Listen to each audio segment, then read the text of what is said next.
ya, investasi dengan menggunakan metode equity di entitas asosiasi akuntansi ya.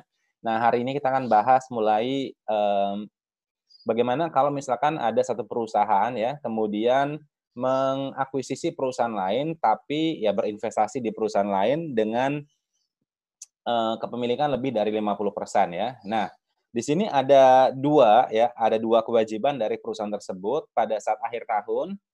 Yang pertama adalah menyusun laporan keuangan individu dari si perusahaan itu sendiri, dan yang kedua adalah membuat laporan keuangan konsolidasi induk dan anak ya.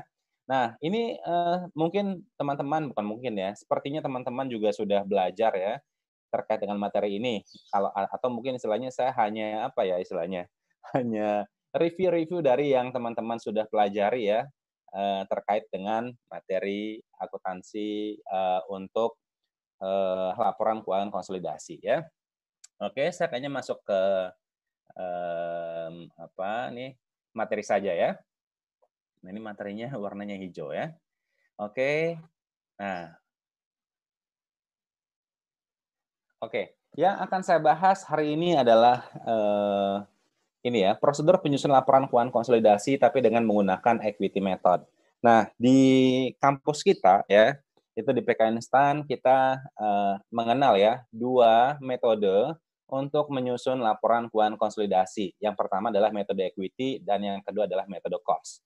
Nah, sebelum tahun 2015 ya, periode 2012 sampai dengan 2015 ya, atau 2016, sampai dengan 2016 pertengahan ya, itu yang kita pelajari adalah dengan menggunakan metode cost ya. Nah, kemudian baru, IAI ya, itu mengakomodasi aturan dari FRS bahwa ternyata metode equity juga bisa digunakan. Nah, sebelum tahun 2012 itu yang biasa kita pakai adalah dengan menggunakan metode equity.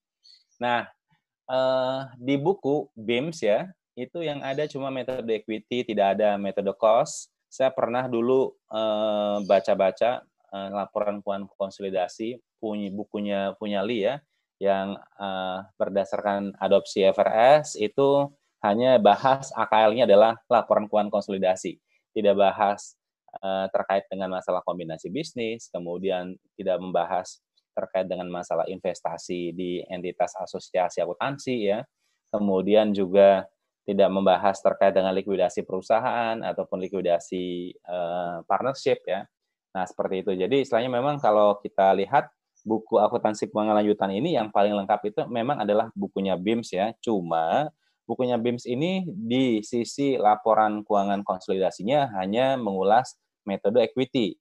Dan ini, dipakai ya, kalau tidak salah sih memang di banyak kampus dan jarang kampus atau tidak ada malah sama sekali di Indonesia yang mengulas laporan keuangan konsolidasi dengan menggunakan cost method ya. Dan saya akan memperkenalkan untuk yang metode equity terlebih dahulu karena, dasar dari equity dari cost method pun juga, banyak dari equity dan sepertinya kalian mesti harus menurut saya ya, mesti harus, eee, memahami ya yang metode equity terlebih dahulu sebelum metode cost. Ada yang bilang metode equity lebih mudah, ada yang bilang metode cost lebih mudah ya. Mana yang memang lebih dipahami, nah aja ya nanti pada saat kalian ujian, biasanya kalau ujian itu ditawarkan dengan 2 metode ya, apakah metode equity ataupun dengan menggunakan metode cost. Oke. Nah, eee, kalian bersyukur ya belajar akuntansi keuangan lanjutan itu di PK Instan karena kalian belajar akuntansi secara, detail, secara secara elaboratif ya, dibandingkan dengan kampus-kampus lain, bahkan kampus-kampus, universitas negeri pun juga ya, ya sepertinya nggak membahas yang cost method gitu ya. Jadi yang, belajar detail akuntansi ya memang di PK Instan. Jadi, value yang mungkin bisa kalian, dapatkan ya, salah satunya adalah kalian belajar akuntansi itu secara mendalam di PK Instan. Nah, seperti itu ya. Oke. Nah, ini saya mengulang kembali terkait dengan investasi saham ya, yang saya sudah ulas itu di pertemuan kedua, terkait dengan, persentase kepemilikan ataupun pengaruh ya. Pengaruh dari pengaruh dari, si investor tersebut ya terhadap si investee. Nah, seperti ini, jadi kepemilikan kurang dari 20% ya, itu metode pencatatannya, metode penilaiannya dengan menggunakan fair value method, sedangkan 20 sampai dengan 50% itu metodenya adalah dengan menggunakan metode equity. Kemudian level atas pengaruhnya itu signifikan. Sedangkan di atas 50% itu dia sebenarnya metode penilaian bisa dengan menggunakan cost method ataupun equity method, cuma treatmentnya ya itu dengan ada laporan keuangan konsolidasi induk dan anak perusahaan ya. Itu di atas 50%, artinya si pihak investor itu memiliki hak kendali atas pihak si investinya ya. Nah, jadi nanti di sini hubungannya adalah induk dan anak perusahaan. Oke ya. Nah, kemudian ketika kita berbicara mengenai apa sih laporan keuangan konsolidasi ya. Dalam konteks kombinasi bisnis kita juga mengenal ya namanya konsolidasi. Nah, sekarang ya itu dalam konteks menggabungkan laporan keuangan antara induk dan anak perusahaan ya itu juga dinamakan dengan laporan keuangan konsolidasi. Jadi seperti yang sudah saya sampaikan di awal ya, ketika ada investasi saham investor ya yang kepemilikan lebih dari 50% sehingga nanti di sini ada kewajiban dari si induk perusahaan untuk menyusun laporan keuangan konsolidasi induk dan anak ya. Nah, ini akan menimbulkan tadi hubungannya induk dan anak. Nah, tetapi induk perusahaan itu juga memiliki kewajiban menyusun laporan keuangan secara individu, secara induknya saja ya. Oke, kemudian apalagi di sini? Jadi yang menyusun laporan keuangan konsolidasi adalah si induknya saja ya, artinya yang memang memiliki hak kendali. Kemudian, nah ini yang akan kita lihat untuk laporan keuangan konsolidasi ya, adalah prosesnya. Jadi istilahnya kita akan menyiapkan apa saja ya terkait dengan laporan keuangan konsolidasi final ya. Tentunya nanti akan ada kertas kerja ya. Kemudian juga akan ada laporan keuangan dari sisi induk dan anak perusahaan. Nah, selain kertas kerja, nanti kita juga membuat namanya jurnal-jurnal eliminasi dan jurnal penyesuaian untuk bisa menggabungkan laporan ya keuangan dari si induk dan anak perusahaan. Nah, dalam konteks ya laporan keuangan konsolidasi ya, ini berarti induk dan anak perusahaan seolah-olah adalah satu entitas usaha ataupun satu perusahaan. Oke ya. Nah, ini yang tadi saya sampaikan bahwa kita harus menyiapkan kertas kerja konsolidasi ya. Nah, di sini sebenarnya ada dua treatment ya terkait dengan penyiapan kertas kerja konsolidasi. Kalau kita mau bicara mengenai laporan keuangan konsolidasi pada saat tanggal akuisisi ya, yang dibutuhkan adalah sebenarnya ini cukup neraca ataupun laporan posisi keuangan ya. Nah, artinya misalkan ya PTA melakukan ataupun istilahnya mengakuisisi misalkan PTB ya di tanggal 1 ataupun 2 Januari 2019 gitu ya. Nah, artinya di sini kan akuisisi dalam konteks misalkan kepemilikan lebih dari 50% itu dilakukan di tanggal 2 Januari 2019. Nah, apa yang harus dilakukan pada tanggal tersebut ya? Misalkan ya, menyusun laporan keuangan konsolidasi di tanggal 2 Januari 2019. Nah, sebenarnya konteks laporan keuangan konsolidasi itu adalah laporan keuangan konsolidasi pada saat akhir tahun. Tetapi kalau seandainya diminta menyusun laporan keuangan konsolidasi pada tanggal akuisisi, yang dibuat adalah laporan posisi keuangan saja ataupun neraca saja ya.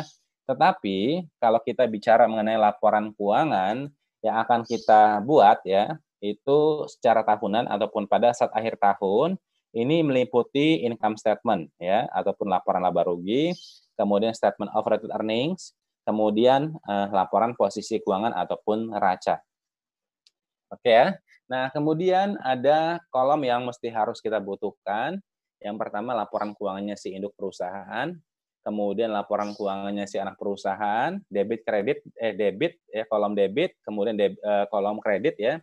Untuk jurnal eliminasi dan yang terakhir adalah consolidated. Ini artinya adalah memang sudah menunjukkan ya konsolidasi laporan keuangan. Oke, kemudian apalagi? Oke, nah ini bagaimana caranya untuk mengeksekusi ya kertas kerja konsolidasi ya. Yang pertama, kita masukin angka-angkanya itu di kolom parent ya, angka-angka dalam laporan keuangannya si induk perusahaan ya. Dan anak perusahaan itu sesuai dengan book value-nya ya. Jadi apa yang disediakan dari laporan keuangan induk dan laporan keuangan anak ya, langsung aja ya itu di copy paste ya semuanya. Nah, ini konteksnya semuanya book value. Kalaupun ada informasi mengenai fair value jangan dipakai di dalam kolom ini ya. Nah, kemudian kita juga memasukkan jurnal eliminasi yang sudah kita buat ya, itu di kolom debit sama kredit ya. Cek totalnya itu mesti harus sama ya, jangan sampai nggak sama. Oke, kemudian untuk revenue, liabilities, dan equity, selain ending rated earnings ya, ini kita tambahkan ya dari kolom parent, subsidiary, kemudian dikurangi debit dan ditambahkan kredit ya, itu kalau ketemu dengan jurnal eliminasi. Sedangkan untuk yang komponen aset ya, consolidated asset di sini tambahkan dari kolom parent, subsidiary ditambah debit ya dan dikurangi kredit itu di jurnal eliminasinya. Kemudian nanti untuk income ya, ending rated earnings dan seluruh subtotal yang totalnya itu hitung langsung dari kolom consolidated ya. Nanti ini perlu ya khususnya pada saat kita menyusun metode cost ya, cost method. Karena nanti di sini kalau untuk yang laporan keuangan konsolidasi dengan menggunakan metode equity, untuk net income di induk perusahaan itu akan sama dengan yang versi konsolidasi. Tetapi untuk yang cost method ya, ini untuk net income di di laporan keuangannya si induk ya, itu dia akan beda nilainya dengan yang di laporan keuangan konsolidasi. Nah, bedanya apa sih nanti untuk yang equity dan cost method? Bukan bedanya ya, persamaannya ya. Persamaannya apa sih? Penyusunan laporan keuangan konsolidasi untuk yang cost method dan equity method. Nanti persamaannya adalah di bagian neraca ataupun laporan posisi keuangan ya. Nah, ini angkanya yang sudah disusun baik total aset ataupun total liabilities dan equity itu akan sama baik dengan menggunakan metode cost maupun dengan menggunakan metode equity ya. Oke. Nah, kita langsung lihat ya, ini ada jurnal kertas kerja ya. Nah, dengan menggunakan metode ekuitas apa saja yang mesti harus dibuat ya. Yang pertama adalah jurnal penyesuaian untuk kesalahan ataupun pos-pos yang belum dibukukan oleh masing-masing entitas. Jadi kalau misalkan ya itu si induk perusahaan, misalkan ada transaksi-transaksi yang memang berkaitan dengan si anak perusahaan ya, tetapi sama si induk perusahaan itu masih belum dibukukan. Nah ini berarti kita akan bukukan itu di yang versi konsolidasinya ya. Kemudian yang kedua untuk mengeliminasi transaksi antar perusahaan yang melibatkan profit ya. Ini kita akan pelajari di 2 minggu yang akan datang ya. 2 minggu yang akan, maksudnya pertemuan dua pertemuan yang akan datang ya, bukan 2 minggu. Ya, memang kita ketemu 2 minggu yang akan datang karena minggu depan libur ya. Oke.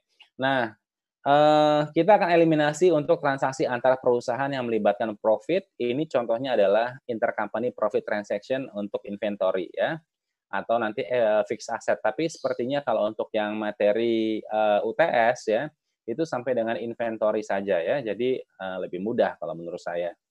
Kemudian jadi saya harapkan bahwa untuk UTS kalian kalau bisa ya, bukan kalau bisa, harus bisa ya, itu mendapatkan memang nilai yang paling maksimal. Kenapa? Karena nanti di UAS itu materinya lebih complicated dibandingkan dengan yang UTS.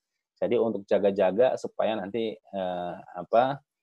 pas UAS ya, misalnya memang kurang bagus, jadi istilahnya masih bisa dibantu di UTS ya. Nah itu, jadi kalian manfaatkan momen UTS untuk AKL itu mendapatkan nilai 100 semua kalau bisa ya. Oke. Nah, kemudian Ada jurnal untuk mengeliminasi income from S dan dividen ya. Nah, kalau di pembukuannya si investor ya ataupun si induk perusahaan selaku investor, ini kan akan muncul adanya namanya income from S ya. Kemudian dari sisi si anak perusahaan ya itu akan muncul dividen. Nah, akun-akun ini ya income from S itu mesti harus kita eliminasi. Karena apa? Dalam konteks laporan keuangan konsolidasi, ini nggak boleh mengakui adanya income, dividen, kemudian investment in S. Karena kita anggap bahwa dalam konteks laporan keuangan konsolidasi ini, induk dan anak perusahaan diasumsikan dalam menjadi satu entitas ya. Kemudian ada juga nanti di sini kita memunculkan NCI expense ya, ataupun nanti kepemilikan minority ataupun kepemilikan non controlling ya, ataupun non pengendali. Nah, kalau di bukunya BIMS namanya NCI share, tapi kalau di modul namanya NCI expense, ini sifatnya dia mengurangi di dalam laporan keuangan konsolidasi ya. Nah, ini konteksnya nanti di laporan laba rugi, sedangkan kalau di konteks neraca itu ada namanya NCI-nya, NCI saja ya. Nah, kemudian yang kelima ya, ini kita jurnal untuk mengeliminasi akun reciprocal investment in S ya dengan akun komponen ya stockholders equity-nya S. Jadi ini yang paling utama adalah kita mesti harus mengeliminasi akun investment in S ya. Nah, dalam konteks laporan keuangan konsolidasi versi lengkap dari mulai laporan laba rugi ya, kemudian statement of earnings, kemudian laporan posisi keuangan yang akan kita eliminasi ya. Ini untuk akun resiprokal itu adalah akun-akun di posisi awal tahun ya. Walaupun kita mengeksekusinya itu di akhir tahun.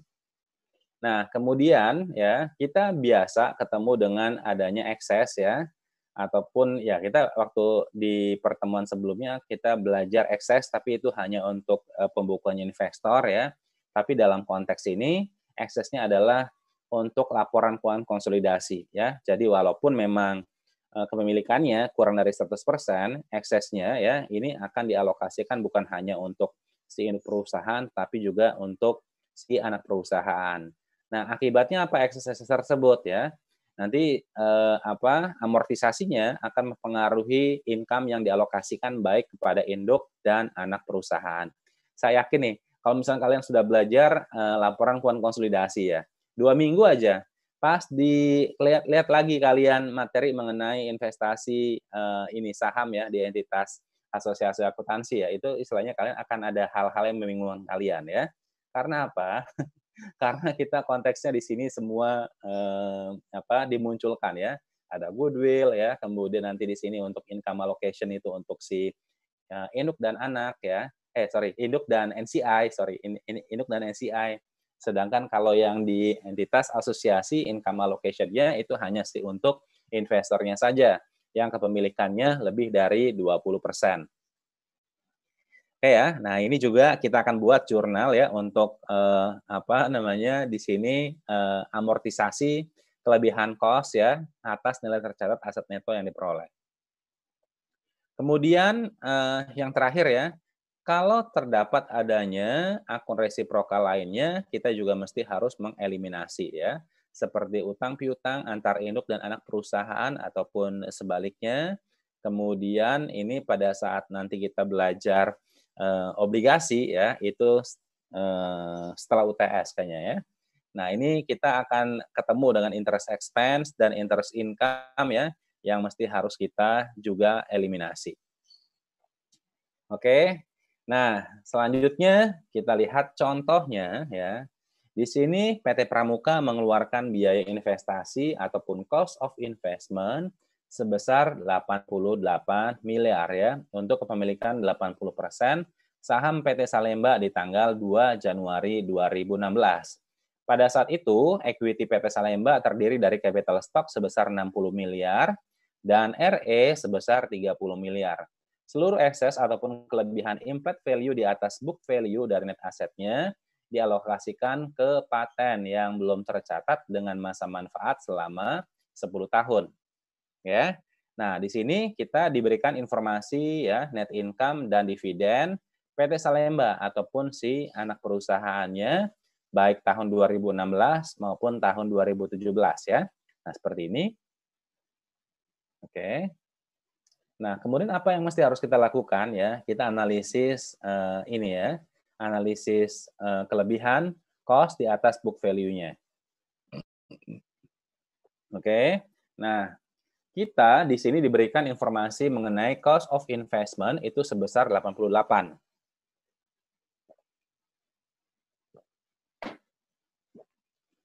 Nah, dalam konteks ini ya, dalam konteks laporan keuangan konsolidasi, ketika kepemilikannya kurang dari 100%, apa yang mesti harus kita lakukan? Yang mesti harus kita lakukan adalah membuat implied value ya. Nah, ini artinya adalah seolah-olah cost of investment itu berapa ya kalau 100%? Oke ya. Nah, kita lihat di sini 88 dibagi dengan 0,8. Jadi dapat 110 ya. Kemudian book value-nya itu kita dapatkan 90. Ada excess ya, itu sebesar 20, dialokasikan kemana? Dialokasikan ke paten itu sebesar 20, ya amortisasinya dilakukan selama 10 tahun. Sehingga ada amortisasi paten di tahun 2016 itu sebesar 2 ya. Oke, kemudian kita bikin apa? Bikin income allocation ya, dan dividend allocation. Nah, jangan lupa bahwa pada saat income allocation ya, kita memiliki apa? Memiliki amortisasi paten yang akan mengakibatkan nanti di sini sebagai dasar untuk income allocation baik kepada CI ataupun induk perusahaan maupun kepada si NCI. Oke, nah ini ya akan dialokasikan baik ke apa? Ke si siapa namanya? Si PT Pramuka maupun NCI-nya. Kemudian untuk dividen juga sama ya. Ini dialokasikan sesuai dengan porsi kepemilikannya. Ini untuk si CI berapa dan NCI berapa. Oke, setelah perhitungan alokasi income dan dividen ini, kita masuk ke kertas kerjanya ya dengan membuat jurnal penyesuaian dan jurnal eliminasi. Oke, untuk poin 1 dan poin 2 ya, ini tidak ada karena tidak ada intercompany profit transaction, tidak ada penjualan inventory dari induk kepada anak ataupun sebaliknya. Kemudian juga tidak ada error ya ataupun kesalahan maupun transaksi yang belum tercatat ya. Itu di informasinya. Nah, kemudian kita akan eliminasi ya, income dan dividen itu dari subsidiary ya. Dividen dari subsidiary, income-nya itu dari income yang dicatat oleh si PT PT Pramuka ya, income from PT Salemba sebesar 18,4. Jadi angkanya ambil dari sini ya. Tinggal dimasukkan aja ke dalam jurnal ini. 18,4 kemudian 12. Jadi kalau di pembukuannya si PT Pramuka ya, itu ada akun income from S ya, itu sebesar 18,4. Sedangkan di pembukuannya si PT Salemba ya ada dividen sebesar 15. Nanti di sini yang 12 itu digunakan sebagai dasar eliminasi di jurnal yang ketiga ini ya. Kemudian kenaikan investment dari awal tahun sampai dengan akhir tahun ya itu sebesar 6,4. Jadi kita lihat di sini berarti kita mesti harus mengembalikan nilai investment in S ya si PT Salemba itu di nilai awal tahunnya. Maka kenapa? Karena yang akan kita gunakan untuk mengeksekusi ataupun mengeliminasi ya akun resiprokal ya investment in S dan komponen stockholders equity-nya punya S ya itu adalah dengan menggunakan angka awal tahun ya. Oke. Nah, selanjutnya kita munculkan nanti di sini NCI expense ataupun NCI share, yaitu sama ya, sumbernya dari income allocation ya. Jadi kalau kita bicara mengenai ini analoginya apa ya kalau NCI share itu ya ataupun NCI expense ya. Analoginya itu dengan income from S karena nanti di sini dia akan masuk ke dalam laporan laba rugi ya. Kemudian dividen 3 dan kita memunculkan adanya kenaikan NCI ya 1,6 di periode tahun 2016. Oke. Yang yang selanjutnya ya di sini untuk eliminasi akun resiprokal, investment in S dan ekuitasnya S ya. Nah, kita masukkan semua informasi atas ekuitas S ya, yang kita dapatkan ya di awal tahun. Capital stock 60, kemudian RE 30 ya, dan ada paten sebesar 20 ya kan? Nah, kemudian baru kita masukin ya investment in S 88 dan NCI itu sebesar 22. Oke. Nah, tetapi di sini ya kita kan lihat paten di sini 20 itu kan pada saat awal akuisisi ya. Tapi ada amortisasi di tahun berjalan ya itu sebesar 2. Oke. Nah, amortization expense pada paten sebesar 2. Kemudian kita masukin ya itu ke dalam kertas kerja laporan keuangan konsolidasi ya. Di sini ada si PT Pramuka ya, kemudian PT Salemba ini ambilnya adalah dari laporan keuangan langsung ya. Ini kita masukin sesuai dengan angka 100%-nya pada book value. Oke. Seperti ini income statement sama statement of earnings. Kemudian ada statement of financial position ya. Nah, kemudian tadi yang sudah kita buat jurnal-jurnal eliminasi ataupun penyesuaiannya, kita tinggal masukin aja ya di kolom debit ataupun kredit seperti ini. Oke. Nah, kemudian seperti ini. Oke ya. Nah, kita akan jumlahkan semuanya ke kolom consolidated. Seperti ini ya, income from Salemba itu 0 jadinya, expenses ini bertambah ya, kemudian ada NC expense 4,6. Nah, di sini untuk yang consolidated, net income-nya 68,4 itu dia akan sama di net income-nya si punya PT Pramuka ya. Ini dalam konteks dengan menggunakan metode equity. Sedangkan untuk statement of earnings ya, kita tambahkan nih yang beginning, kemudian dengan net income di periode berjalan, dan dikurangi dividen sebesar 30, sehingga any rated earnings-nya sebesar 43,4. Nah, kita bisa bandingkan untuk yang di kolom PT Pramuka juga sama ya, 43,4. Oke, kita masuk ke dalam neraca ataupun statement of financial position.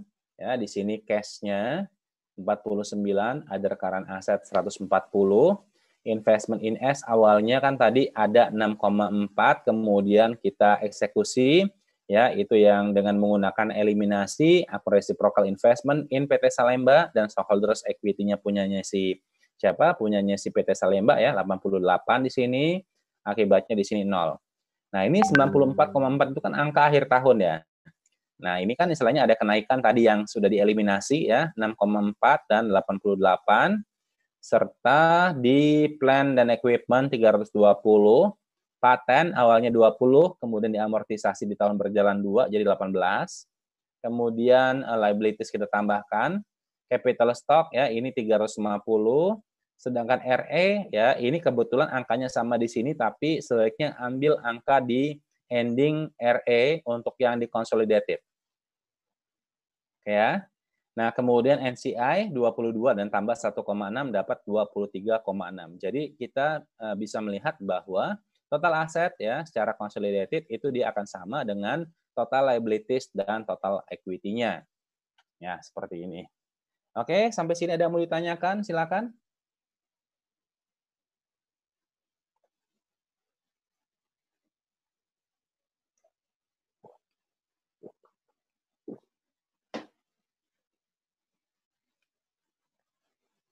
Oke, kita lihat ya. Untuk yang periode di tahun 2017, yang tahun kedua ya, ini sebenarnya sama saja. Nah, ini apa yang mesti harus kita buat ya. Nah, ini income allocation-nya. Jadi yang paling gampang kita bikin aja income allocation terlebih dahulu ya. Ini tujuannya sebenarnya gini, kalau kita diberikan informasi dalam bentuk laporan keuangan ya, itu kan sebenarnya sudah ada tuh income from S berapa ya. Tetapi di sini kita untuk memastikan perhitungan income from S itu sudah pas belum ya. Kemudian istilahnya dividen allocation itu berapa. Kemudian juga kita bisa melihat ya untuk income allocation yang fair yang punya porsinya NCI ya, itu berapa. Jadi ini kita pakai untuk membuat eliminasi yang ini ya. Income from PT Salemba, dividen investment in PT Salemba. Angkanya kita masukin aja dari sini ya. Oke. Kemudian NCI juga sama ya, 5,6, kemudian nanti di sini 3, kemudian 2,6. Nah, ini di tahun 2017 angka-angka ini capital stock RE ya, itu menunjukkan angka awal tahun 2017. 60, RE-nya sudah nambah 40 bukan 30 lagi. Patennya itu sudah 18, investment in PT Salemba 94,4 ya. Itu kita bisa dapatkan informasinya tadi di laporan keuangan terakhir yang punya si PT Pramuka. NCI 23,6 ya. Ini ya angkanya angka awal tahun ya harusnya. Coba kita lihat, benar nggak 23,6? Ini benar kan ini? Oke, kemudian untuk investment in PT Salembanya 94,4. Kemudian RE-nya tadi berapa? RE yang ini ya. RE si PT Salembanya 40 ya. Oke. Nah, seperti ini. Kemudian satu lagi untuk amortization expense ya 2. Kemudian kalau ternyata ada utang piutang ya antara si induk dan anak perusahaan yang menunjukkan bahwa ini berarti apa nih? Ini masih belum saya itu ya. Notes payable punya siapa namanya? Jadi si siapa namanya? Si PT Pramuka ya itu memiliki notes payable, sedangkan si ini PT Salemba ya itu memiliki notes receivable. Nah ini mesti harus kita eliminasi ya. Jadi kalau ada utang piutang di antara keduanya, induk dan anak perusahaan, mesti harus kita eliminasi di kertas kerja konsolidasi ya. Ini harusnya 2017 judulnya. Oke. Nah ini sama ya. Apa yang mesti harus kita lakukan. Nah, semuanya seperti ini.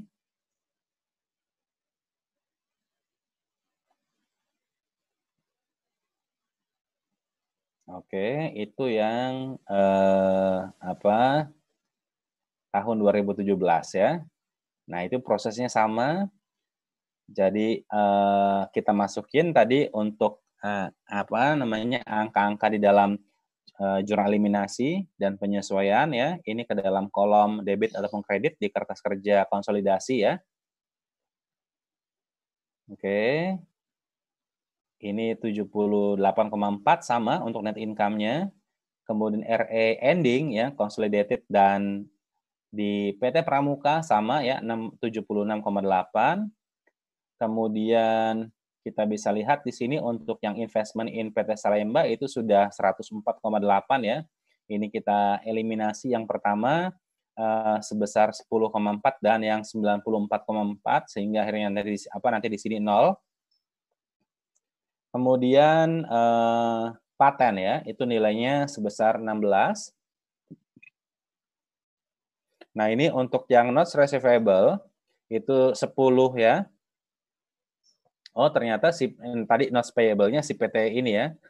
Harusnya si notes payable-nya itu punyanya si PT Salemba ya. Sedangkan si notes receivable-nya punyanya si siapa namanya? Punyanya si PT Pramuka ya. Jadi ini semuanya 0. Kemudian apalagi capital stock ya.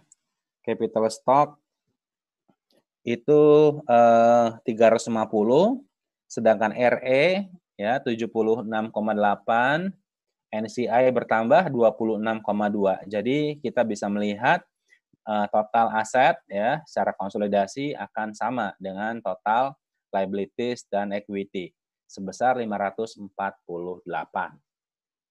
Oke, itu di tahun kedua ya. Nah, sekarang saya mau ngasih contoh kalau misalkan memang ada, di sini adanya error ya, kemudian, ada ekses-ekses yang kita identifikasi pada saat, akuisisi ya. Nah, contohnya di sini ya, PT Palmerah mengeluarkan biaya investasi sebesar 360 miliar untuk kepemilikan 90% sahamnya di PT Slipi ya, pada tanggal 31 Desember 2016. Pada saat itu, ekuitasnya PT Slipi terdiri dari capital stock 200 miliar dan RE sebesar 50 miliar. Inventory ya, itu yang terjual di tahun 2016 ya, itu dicatat terlalu rendah ya, undervalued ya, ini ya sebesar 10 miliar. Kemudian land dan building juga sama, undervalued ya, itu 30 miliar dan 80 miliar. Nah, kalau building memiliki masa manfaat selama 20 tahun. Equipment ya, ini memiliki masa manfaat selama 10 tahun dinilai terlalu tinggi sebesar 20 miliar. Net income dan dividen PT Slipi ya untuk tahun 2017 masing-masing sebesar 60 miliar dan 20 miliar. Pada akhir tahun, PT Slipi memiliki dividen payable ya sebesar 10 miliar di mana PT Palmerah masih belum mencatatnya. Selain itu terdapat kas yang telah dibayarkan dari PT Slipi kepada PT Palmerah sebesar 20 juta. Namun PT Palmerah masih belum mencatatnya ya. Nah, jadi selain ya adanya ekses, kemudian ternyata di sini kita temukan adanya transaksi-transaksi yang masih belum dicatat ya di salah satu pihak ya. Nah, PT baik di mana di sini? PT Palmerah ya masih belum mencatat ya. Oke, sekarang kita lihat untuk jurnal yang bukan jurnal ya, kita untuk, ini dulu ya, analisis, excess ya. Nah, kita masukin ya cost of investment dari si PT Slipi sebesar 360, kita buat implied value ya, itu, 360 dibagi dengan 0,9 dapat 400, kemudian kita, dapatkan nilai book value sebesar 250 sehingga ada ekses sebesar 150. Oke. Nah, kalau kita lihat berapa sih NCI-nya? NCI-nya bisa kita hitung ya. Dari mana? Dari implied value dikurangi dengan cost of investment. Nah, seperti itu ya. Tapi kalau excess itu implied value dikurangi dengan book value. Jangan salah kalian menghitung excess sama NCI ya. Itu pada saat akuisisi. Kenapa? Kalau excess itu dialokasikan nanti ke berbagai item ya, baik aset ataupun liabilities yang teridentifikasi memiliki nilai wajar ataupun nilai wajar ataupun nilai pasar ya, nilai wajar itu yang lebih tinggi dibandingkan dengan book value-nya ya. Sedangkan kalau NCI ini perbedaan implied value yang seolah-olah 100% dikurangi dengan cost of investment dari si investor ataupun dari si induk perusahaannya. Oke, nah kita bisa lihat di sini inventory dialokasikan 10, land 30, building 80 ya. Ini karena undervalued semua. Sedangkan equipment overvalued ya 20. Nah, ini kita juga diberikan informasi amortisasi ya. Itu inventory terjual semua di tahun pertama. Sedangkan building diamortisasi sesuai dengan karakteristiknya ya, itu memiliki masa manfaat selama 20 tahun dan equipment memiliki masa manfaat 10 tahun lagi. Jadi kita akan bagi ya itu eksesnya tersebut ya, 80 bagi 20, kemudian yang 20 equipment itu kita bagi 10 ya. Sekarang kita lihat ya, untuk income allocation sih sebenarnya ya, terkait dengan adanya amortisasi yang dilakukan oleh si PT Pramuka ya. Ini dalam hal untuk income allocation-nya. Jadi inventory ya, ini kita balik minus 10, billing itu minus 4, kemudian equipment kita tambahkan 2. Jadi di tahun berjalan ya, di sini ada amortisasi atas eksesnya itu sebesar 12. Oke. Nah, sekarang kita masukin di sini ya, net income-nya si PT Slipi. 60 dikurangi 12 jadi dapat 48. 48 ini yang dialokasikan itu kepada si PT Palmerah dan dan si NCI-nya. Jangan sampai salah di sini ya, ketika kalian membuat amortisasi, kemudian nanti membuat adjusted income. Kenapa? Karena kalau di sini salah, ke bawahnya salah semua. Kalau salah semua, istilahnya ya semuanya salah gitu ya. Jadi kalau salah semua, nilainya 0 ya, itu mesti harus hati-hati ya. Nah, jadi mesti harus diperhatikan di sini kehati-hatian kalian ya. Oke. Nah, ini adjusted income dialokasikan ya 43,2 di PT Palmerah dan NCI sebesar 4,8. Oke, kemudian dividen si PT Sleepy 20 dialokasikan kepada PT Palmerah 18 dan kepada si NCI 2. Oke. Nah, sekarang kita masuk ke jurnalnya ya. Jurnal untuk menyusun kertas kerja konsolidasi. Jadi tadi informasinya apa? Informasinya ada ya. Di sini tadi dividen receivables yang belum tercatat oleh si PT Palmerah ya. Nah, berarti akan dicatat di sini di kertas kerja ya. Berarti dividen receivables pada investment in PT Sleepy sebesar 9. Kemudian ada juga di sini kan terkait dengan adanya sebenarnya ini ya, adanya notes receivable yang harusnya sudah dieksekusi ya. Nah, dengan kas yang diterima sebesar 20 tetapi sama si PT Palmerah masih belum dicatat. Jadi kita catat berarti cash pada notes receivable sebesar 20. Kemudian yang kedua kita tidak ada intercompany profit transaction. Kemudian yang ketiga ya, kita ambil angkanya dari sini. Mana? 43,2. Kok ini masih ini ya? Oh, ini masih salah ya. Harusnya 48,3. Oke, ini harusnya 48,3. Kemudian dividennya ini masih ngambil angka di depan ya. Dividennya itu sebesar 18 ya. Jadi nanti di sini ada selisih sebesar berapa ya? 43,2 kurangi 18 itu sekitar 25,2 ya kalau nggak salah. Ya, oke, 25,2. Kemudian ini juga sama harusnya berapa nih sini? 4,8. Oh, ini udah benar ya. 4,8 sama 2. NCI expense 4,8, dividennya 2 dan NCI itu sebesar 2,8. Kemudian kita eliminasi akun resiprokal ya. Investment in S dan ekuitasnya S ya. Capital stock 200, kemudian RE 50. Nah, kita di sini muncul adanya akun unamortized excess. Nah, ini tujuannya adalah untuk apa sih? Nah, ini sebenarnya tujuannya adalah kalau ternyata eksesnya ya, ekses dialokasikan ke akun-akun yang memiliki fair value ya, yang berbeda dengan book value-nya itu lumayan banyak. Berarti kita bisa menggunakan akun temporer ya, di sini unamortized excess. Boleh nggak kalau saya nggak pakai ini, unamortized excess? Boleh ya. Jadi dimasukkan semua, tadi yang kelebihan-kelebihannya ya, ada inventory, ada building, ada equipment, ada goodwill ya. Itu di sini semua. Tapi istilahnya memang akan panjang gitu ya. Nah, ini salah satu alternatifnya untuk meminimalisir misalkan memang terlalu panjang, itu dengan menggunakan unamortized excess ya. Oke, kemudian ada investment in PT Sleepy sebesar 360 dan NCI sebesar 40. Kemudian kalau kita menggunakan akun unamortized excess, kita akan bikin jurnal tambahannya nanti di sini ya. Tadi yang kita alokasikan inventory, land, building, goodwill, equipment, nanti di sini ada unamortized excess ya 150. Jadi di dalam laporan keuangan konsolidasi ada nggak sih akun unamortized excess? Nanti angkanya nggak ada ya, karena di sini istilahnya memang hanya akun temporer saja. Kemudian kita amortisasi ya. Pertama inventory, kemudian building, kemudian equipment. Nah di sini COGS ya itu sebesar 10, inventory 10. Kemudian di sini sebenarnya adalah operating expense ataupun sebenarnya ya ataupun depreciation expense ya. Ini pada building sebesar 4, kemudian equipment atau equipment ya pada operating expense sebesar 2.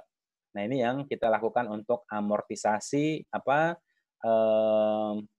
tadi ya, akun-akun ataupun excess ya yang memang diamortisasi di tahun berjalan. Ada inventory yang terjual seluruhnya, kemudian untuk building kita sama equipment mengikuti ini ya, mengikuti karakteristik dari karakteristik dari asetnya, bahwa mereka depreciable asset berarti apa? SS-nya juga mesti harus kita amortisasikan namanya ya. Itu 4 dan 2. Kemudian ada informasi tambahannya ya di sini kita juga mesti harus mengeliminasi apa? Tadi kan kita ada dividend receivables kan. Kemudian dividend receivables itu dia akan reciprocal dengan dividen payable yang dicatat oleh si siapa namanya oleh si PT Slipi ya, sehingga kita buat jurnal eliminasinya dividen payable pada dividen receivables. Ini kalau dalam laporan keuangannya si PT Slipi dividen payable-nya jumlahnya berapa? Jumlahnya adalah sebesar 10 ya. Yang satu lagi kemana gitu kan? Satu lagi itu punya NCI, tapi kan di sini tidak ada kaitannya untuk menganggap bahwa itu resiprokal. Jadi resiprokalnya adalah hubungan antara si induk dan anak perusahaan saja. Jadi yang akan kita eliminasi itu nanti di sini adalah sebesar yang diterima oleh si induk perusahaan, yaitu sebesar 9 ya. Dividen payable pada dividen receivables itu sebesar 9. Nah, sekarang kita masuk ke dalam laporan ini ya, kertas kerja laporan keuangan konsolidasinya ya. Oke. Nah, di sini ada revenue ya, kita jumlahkan sebesar 1,2 miliar. Kemudian ini miliar atau juta ya?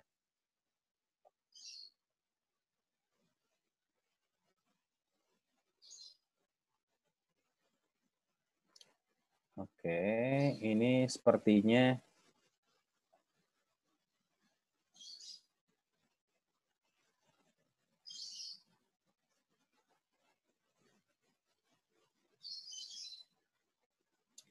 nah, ini sebenarnya 1.200 miliar ya sepertinya.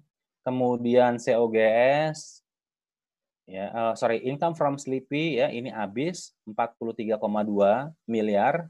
Kemudian COGS, tadi ada inventory ya. Di sini nanti kalian ketemu misalnya memang ada excess seperti ini, kemudian ada intercompany profit transaction inventory ya, itu yang paling bingungnya paling di situ ya. Tapi hati-hati, bukan hati-hati sih, yang penting istilahnya kalian paham pakemnya ya. Kalau istilahnya di sini kaitannya dengan ini, dengan amortisasi ekses ya, ya sudah, istilahnya nanti di sini kan dia sifatnya apa? Sifatnya dia kalau undervalued kan akan mengurangi ya. Menambah jadinya COGS. Jadi dapat 760, kemudian operating expense ini untuk yang building sama equipment 282,0 ya. Kemudian NCI expense 4,8. Nah, ini kita bisa lihat ya, net income punya PT Palmera ataupun yang versi consolidated itu akan sama jumlahnya, 153,2. Kemudian apalagi? RE ya. Beginning RE ini kita eliminasi. Jadi 120 ditambahkan dengan net income 153,2. Dan dividen ya, dividen itu 20 semuanya dieliminasi baik CI 18 dan NCI 2 ya, sehingga dividen yang kita catat di dalam laporan keuangan konsolidasi sebesar 100 dan ending retained earnings ya sebesar 173,2. Ini sama nilainya dengan si induk perusahaan. Kemudian cash ya, kita tambahkan semuanya jadi dapat 48, accounts receivable 101, notes receivable itu 0 ya.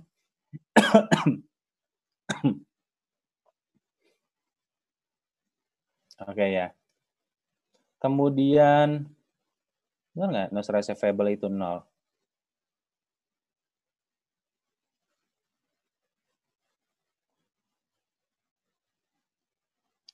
Ini, tapi di sini nggak ada notes payable ya harusnya.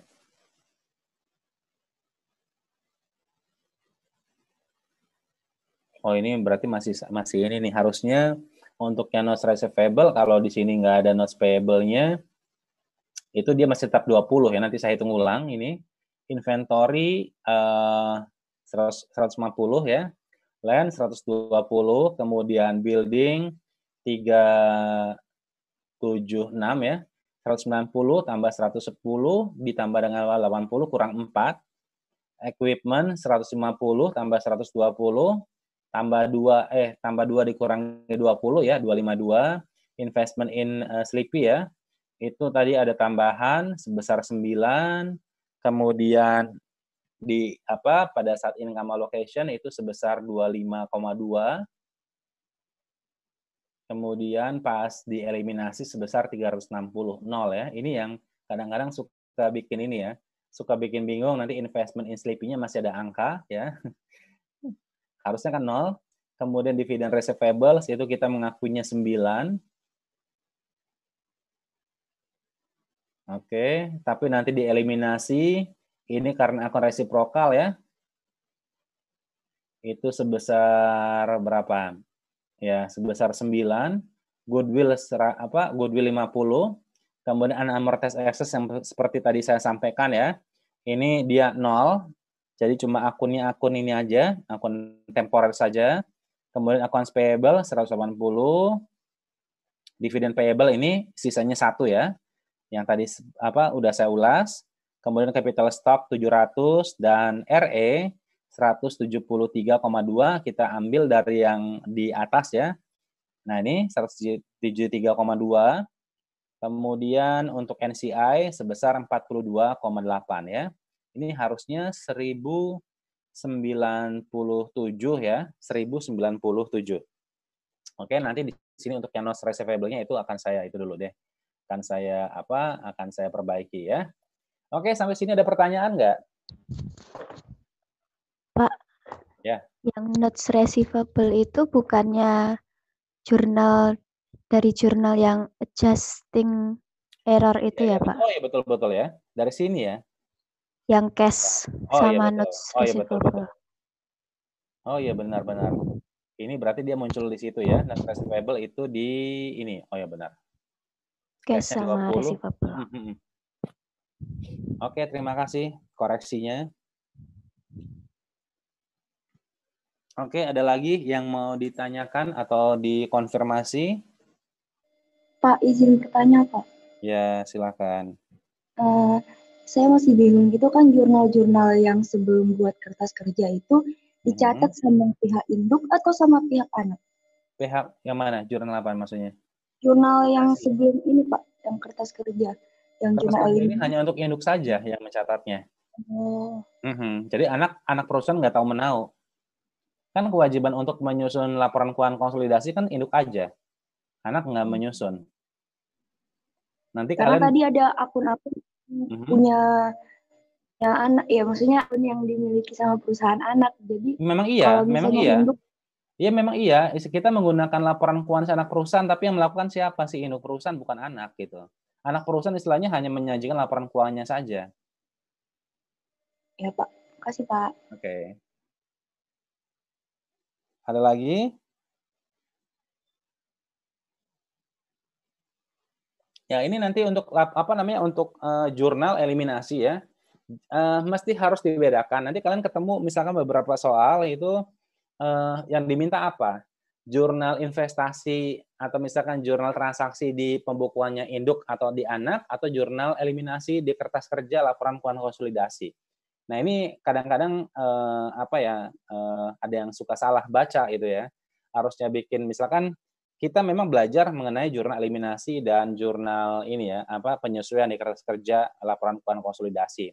Cuma perintahnya kalau misalnya memang hanya disuruh bikin jurnal transaksi ya, di pembukuannya anak atau di pembukuannya si induk perusahaan, ya sudah, kita hanya selesai di situ. Di pembukuannya si induk ataupun di anak perusahaan. Jangan bikin jurnal untuk kertas kerja konsolidasi. Kecuali istilahnya ya, siapkan jurnal untuk persiapan kertas kerja konsolidasi induk dan anak perusahaan. Nah, itu baru kita bikin jurnal eliminasi sama adjustment ini. Nah, tetapi kalau misalkan dari transaksi tersebut selama tahun 2019 ya, siapkan jurnal transaksi di pembukuannya P maupun di pembukuannya S. Nah, berarti istilahnya hanya ini jurnal transaksi tersebut. Nah, itu yang mesti harus hati-hati membaca perintah soalnya ya. Karena nanti di sini fatal itunya dampaknya ya. Oke, tidak ada lagi yang mau ditanyakan? Oke, kalau tidak ada kita langsung ke latihan ya. Latihannya ini. Bentar.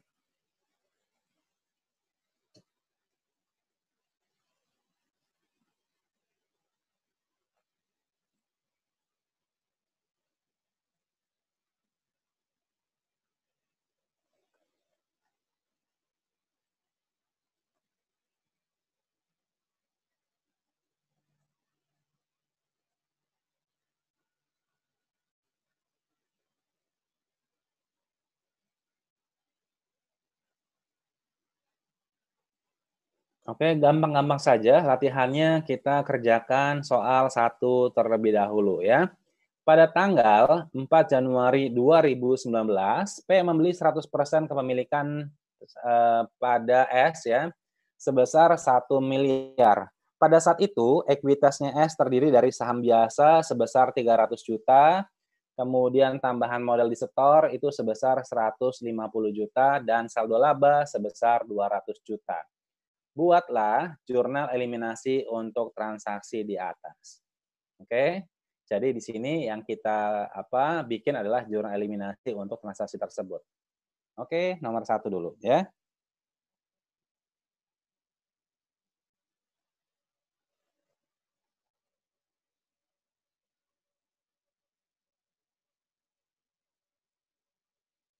Cost of investment-nya sebesar 1 miliar ya. Oke, jadi kalau kita hitung implied value juga sama. Ya, ini juga 1 miliar. Kemudian komponen ini common stock. Common stock itu sebesar 300 juta. Kemudian additional PIC atau share premium sebesar 150 juta. Dan RE itu sebesar 200 juta ya. Jadi book value of net asset-nya dari ini sebesar 650 juta. Berarti ada ekses itu sebesar 350 juta ya. Dialokasikan ke goodwill ya. Oke, jadi kita bisa bikin jurnalnya. Common stock itu 300 juta.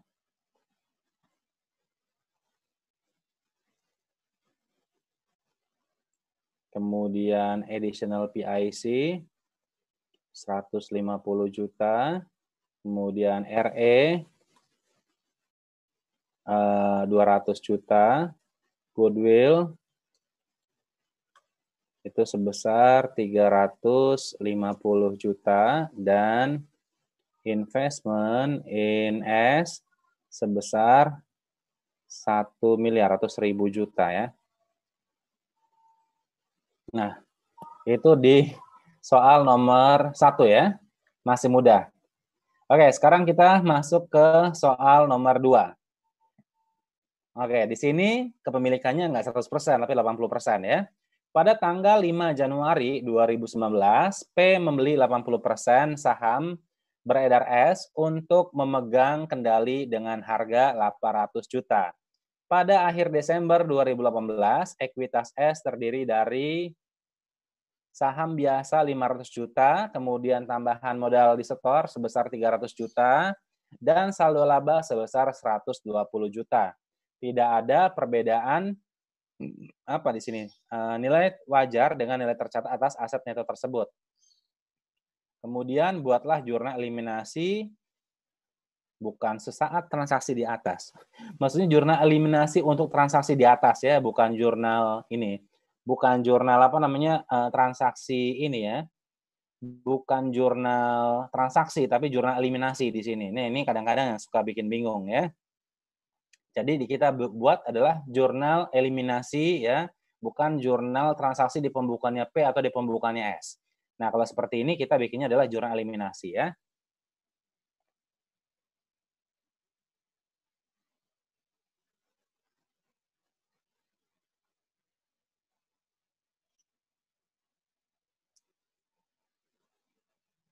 Misal apa di sini berarti cost of investment-nya itu sebesar 800 juta ya. Kemudian kita hitung implied value-nya itu berarti dapat 1 miliar ya. Kemudian ada informasi ekuitasnya S ya, terdiri dari atau book value of net asset-nya itu common stock 500 juta, kemudian additional PIC sebesar 300 juta, dan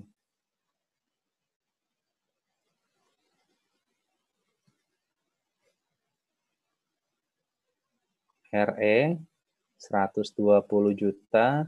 Jadi untuk ini, untuk book value of net asset-nya itu sebesar 920 juta ya. Berarti excess ini sebesar 80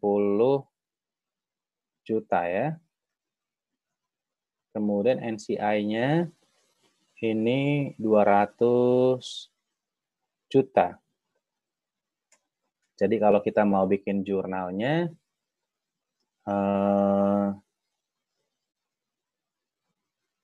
common stock 300 juta, kemudian additional PIC, ini aksesnya dialokasikan kemana? Aksesnya dialokasikan ke goodwill ya. Ini 80 juta ini allocated to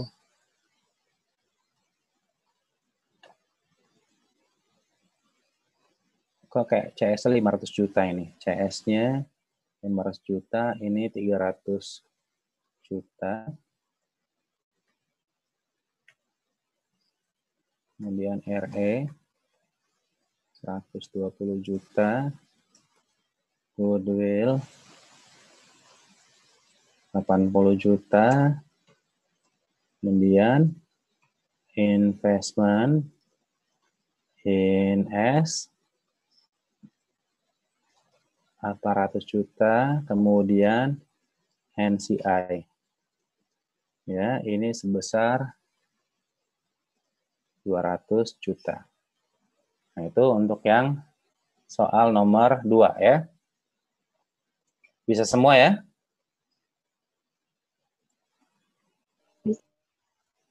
Bisa ya, gampang ya? Oke, ini untuk yang soal nomor 2. Kita lanjut ke soal nomor 3 ya. Oke, di soal nomor 3,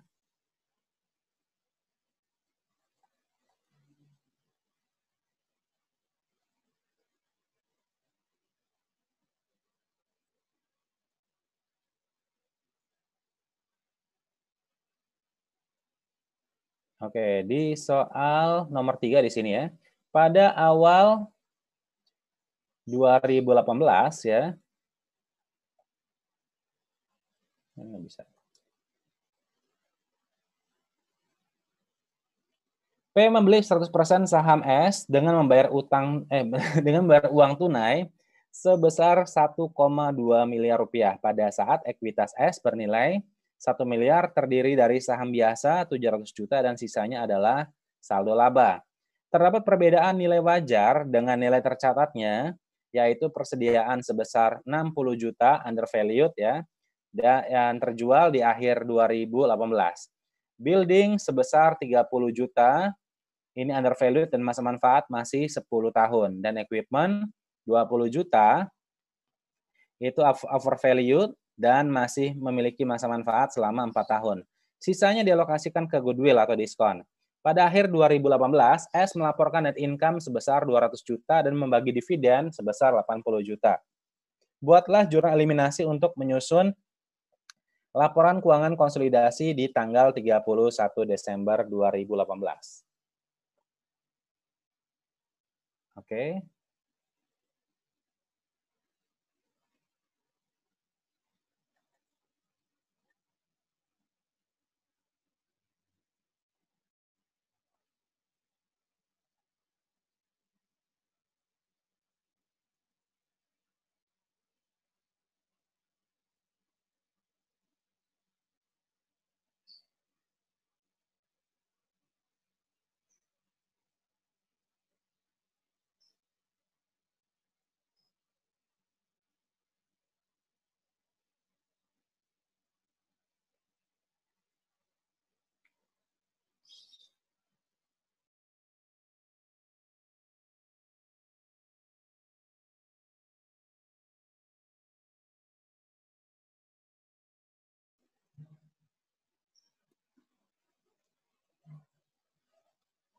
Oke, kita bahas ya.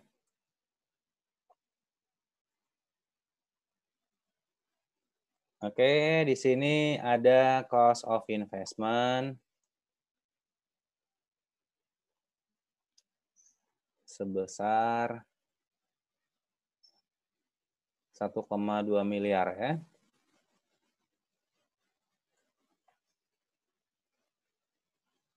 Kemudian ada apa di sini? Oh, ini implied value-nya berarti sama. Ini 1.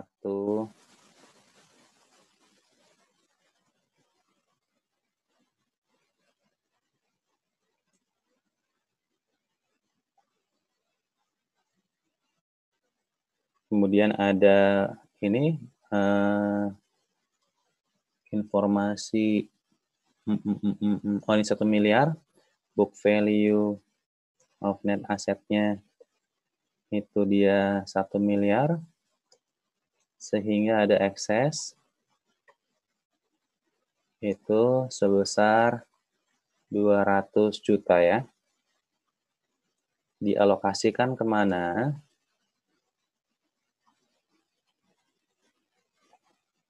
Yang pertama, inventory 60 juta.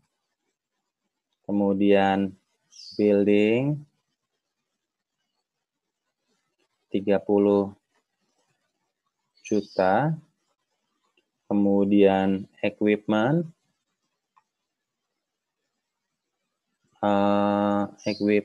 ini dia overvalued ya. Berapa? 20 juta. Kemudian sisanya ke goodwill sebesar 130 juta. Benar nggak? Ini dia terjual di tahun 2018.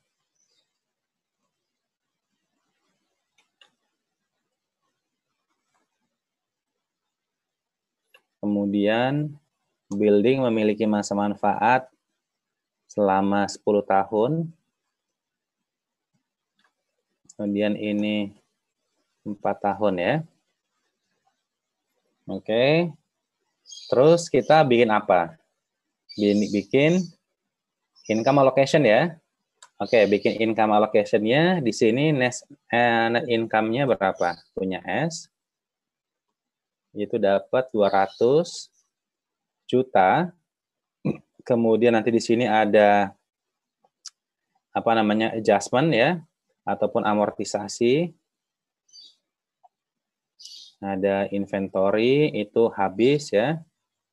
60 juta. Kemudian ada building 3 juta. Kemudian equipment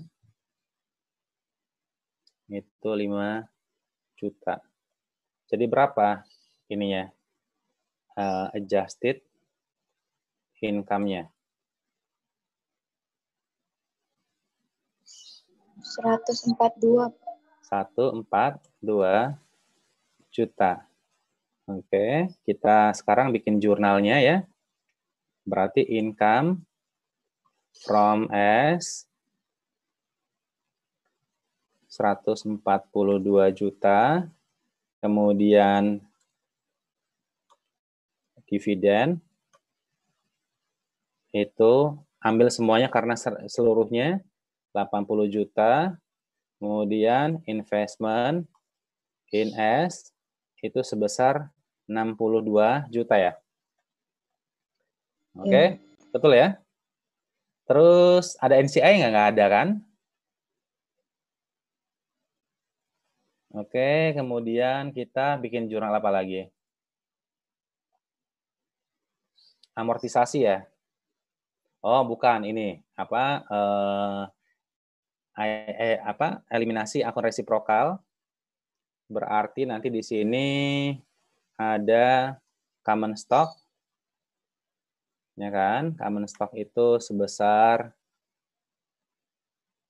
berapa? 700 juta. Kemudian ada additional PIC nggak ada ya.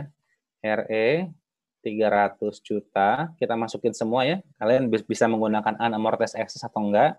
Kalau kita mau masukin semua juga bisa. Inventory. Ini berapa? 60 juta. Kemudian building itu 30 juta. Kemudian goodwill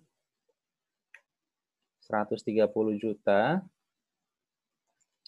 Investment in S 1,2 miliar ya. Dan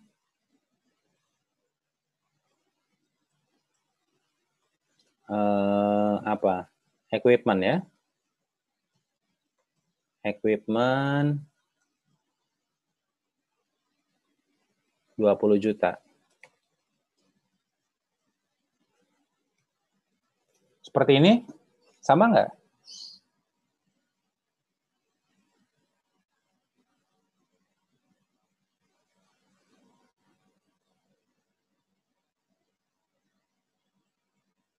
Iya, Pak. Sama ya. Oke, kemudian kita amortisasi yang inventory ya, COGS 60 juta. Ini berarti inventory 60 juta. Kemudian operating expense atau depreciation expense atau operating expense ya, operating expense misalkan nggak ada depreciation-nya, ini 3 juta. Kemudian building 3 juta. Kemudian equipment 5 juta. Kemudian operating expense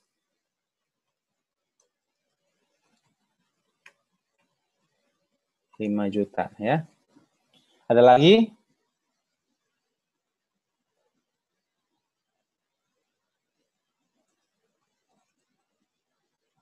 Ada lagi nggak selain ini jurnalnya?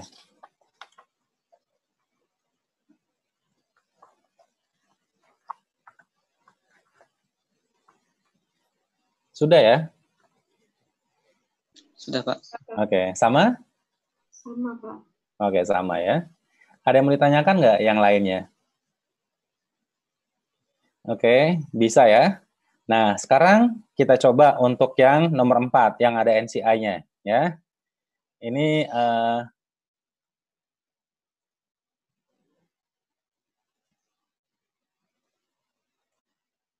yang nomor 4, ya, ini pada tanggal 5 Januari 2019, ya, P mengakuisisi 80% saham beredar S dengan harga 920 juta.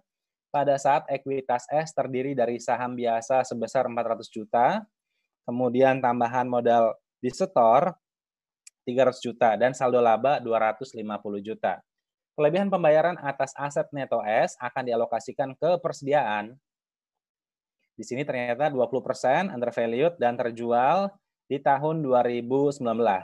Tanah 30% undervalued, peralatan 30% undervalued, masa manfaat selama masih 5 tahun, bangunan 20% di sini undervalue, masa manfaatnya 10 tahun, dan sisanya dialokasikan ke goodwill atau diskon. Selama 2019, S melaporkan net income sebesar 180 juta dan membagi dividen sebesar 80 juta. Buatlah jurnal eliminasi untuk menyusun laporan konsolidasi di tanggal 31 Desember 2019. Oke, dicoba ya. Nah, ini nanti untuk income allocation-nya ada NCI, ya, berarti nanti di sini membuat adjusted income-nya alokasi kepada si CI ataupun kepada si induknya dan NCI. Oke. Ya.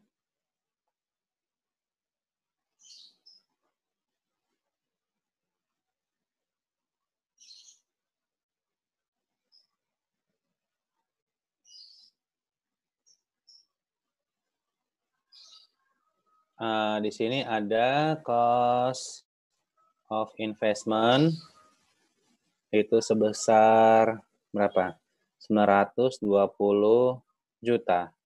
Kemudian kita bikin implied value 920 juta dibagi dengan 0,8 ya. Berapa? Kalau tidak salah itu 1 miliar 150 juta ya. Kemudian nanti di sini, oh ya, berarti NCI-nya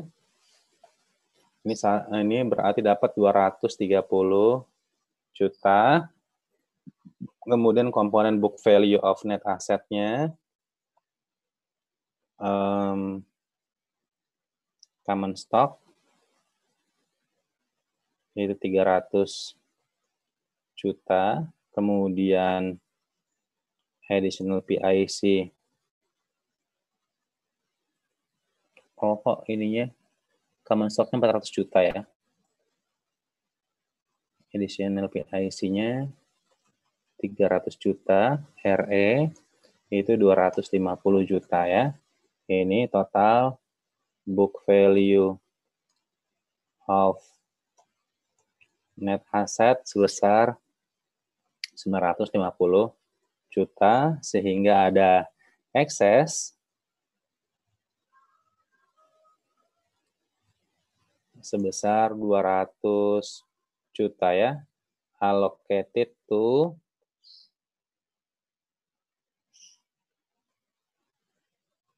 inventory itu 20%-nya 40 juta, kemudian land 30%-nya 60 juta, terus equipment ini 30% juga 60 juta, kemudian building overvalued ya 20%-nya berarti 40 juta, sisanya dialokasikan ke goodwill ya, itu sebesar 80 juta. Sama nggak? Sama, Pak. Sama ya. Terus kita mau bikin income allocation. Iya. Oke. Bikin income allocation-nya berarti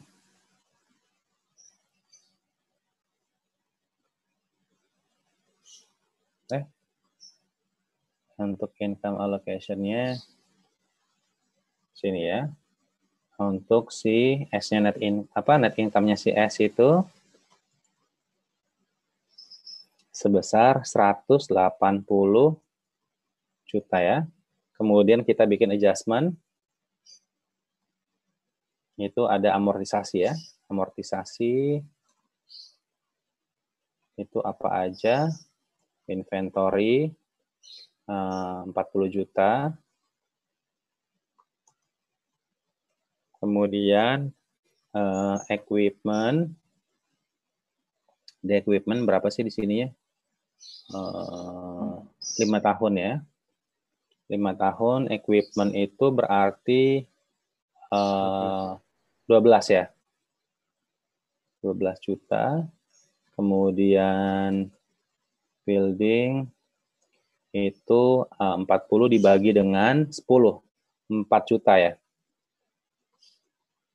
Jadi nanti di sini adjusted-nya, adjusted income itu sebesar 132 ya. 2 juta, Pak. Ya. 32. Oke. Kemudian ini dialokasikan ke CI atau CP ya.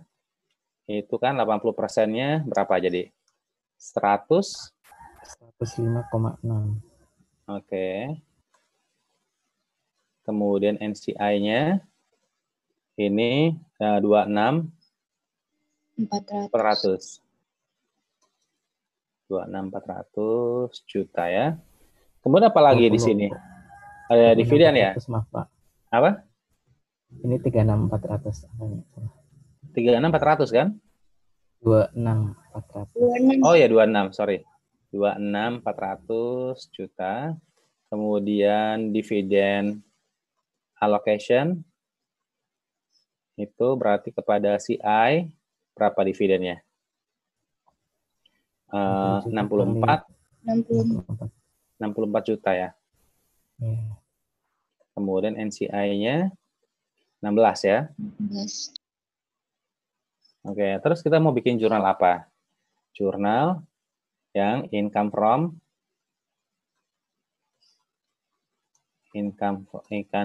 S itu tadi berapa? 132 ya. Kemudian dividen itu sebesar 64 juta. Kemudian di sini investment in S berapa?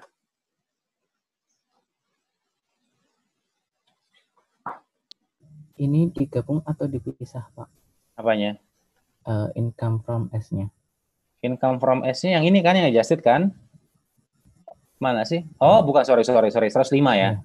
Oke, saya kok nggak kebaca itu. 105, 600 ya. 105,6. Oke, investment in S-nya berapa jadi? 41,6. 41,6 juta. Terus untuk si NCI expense 26.400 juta. Terus dividen dividennya 16 juta. Kemudian nanti di sini NCI-nya 10.400 ya. Gitu. Iya, Pak.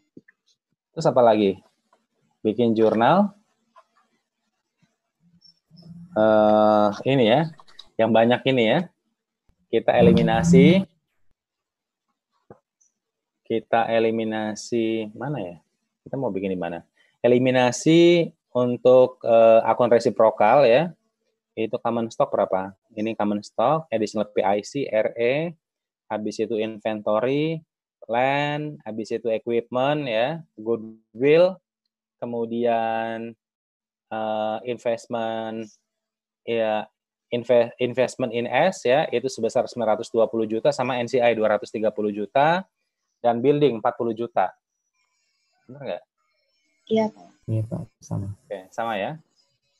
Oke, kemudian nanti diamortisasi ini yang COGS pada inventory 40 juta. Kemudian equipment ya. Equipment itu berarti nanti di sini operating expense atau depreciation expense pada equipment sebesar 20 juta. Kemudian building ya 4 juta pada operating expense 4 juta. Itu kan? Terus ada ini nggak? Ada akun resiprokal lainnya nggak? Nggak ada ya?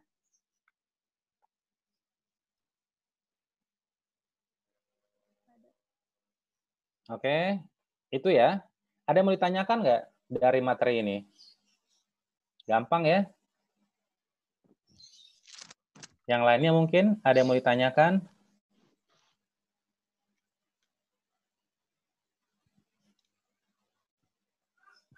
Oke, kalau tidak ada yang ditanyakan, ini ada nomor 5 dan nomor 6, silakan kalian kerjakan ya. Di sendiri, habis itu nanti kalian hasilnya di-upload di Google Classroom ya. Oke. Oke, terakhir ada yang mau disampaikan, ada yang mau ditanyakan? Sebelum saya tutup ininya, Zoom-nya. Oke, bisa? Ya, nah jadi nanti minggu depan kita bahas, maksudnya bukan minggu depan ya. Pertemuan selanjutnya kita bahas yang cost method dan kita akan bahas untuk yang laporan keuangan konsolidasinya ya, baik yang cost ataupun dengan yang menggunakan equity. Jadi sudah mengeksekusi kertas kerjanya di pertemuan selanjutnya. Oke, sementara itu saja. Tidak ada lagi yang mau ditanyakan? Maaf Pak Amrik, sebelumnya. Pekan depan kan kemungkinan ada cuti bersama ya Pak. Itu mau minggu depannya dipisah lagi hari aja. apa kira-kira? Minggu depannya lagi aja. Soalnya minggu depan cuma 2 hari kan. Saya hari Selasa itu saya ngajar full. Baik Pak. Ya, Senin saya nggak mau ngajar kalau Senin. Oke. Ya, berarti nanti di pertemuan 2 minggu yang akan datang kita ketemu di 2 kali ya. Masuk ke dalam cost method, kemudian kita eksekusi kertas kerja laporan keuangan konsolidasinya, kemudian nanti di pertemuan minggu itu juga ya, kita bahas untuk intercompany profit transaction untuk yang inventory ya. Oke, kalau tidak ada yang ditanyakan, berarti kita ketemu lagi 2 minggu yang akan datang ya, karena minggu depan long weekend ya. Long weekend kalian kemana? Pergi atau di rumah aja? Di rumah aja ya. Di rumah aja Pak. Ya, belajar, kalau enggak nonton YouTube juga nggak apa-apa ya. Atau istilahnya nonton yang film ya, itu nggak apa-apa ya. Oke, kalau sudah tidak ditanyakan lagi, berarti saya akhiri ya pertemuan kita. Silakan nanti nomor 5 dan nomor 6-nya dikerjakan. Sama sih polanya dengan yang nomor 3, 4 ya. Gampang kok istilahnya, paling cuma tinggal ini pola-polanya, income allocation, dividend allocation, tinggal dipasangin aja angka-angkanya di situ ke jurnalnya ya. Sama ini hati-hati terkait dengan amortisasi dari ini ya, dari excess-nya itu yang mesti harus diperhatikan. Jadi jangan buru-buru ya. Nggak taunya nanti di sini salah masukin, harusnya kita overvalued, nggak taunya kita masukin amortisasinya yang undervalued ya. Itu juga mesti harus diperhatikan. Oke, saya akhiri perkuliahan hari ini. Selamat pagi. Habis ini ada kuliah lagi nggak jam 10:30? Cuma AKL hari ini Pak. Hari ini AKL aja. Iya. Oh, cuma AKL. Oh, biasanya apa? Jam 10:30, jam 11 jam 10:30. Ada nanti agak siangan sih Pak, bahasa Indonesia 2 SKS. Jam? Sekitar jam 11 kalau nggak salah Pak. Oh, start jam 11. Ya udah, nanti ini kalian kerjakan maksimal jam 11 ya. Gampang kok. Oke. Ya. Sampai ketemu lagi 2 minggu akan datang. Assalamualaikum warahmatullahi wabarakatuh. Selamat beristirahat semuanya. Baik, Pak. Terima kasih. Ya,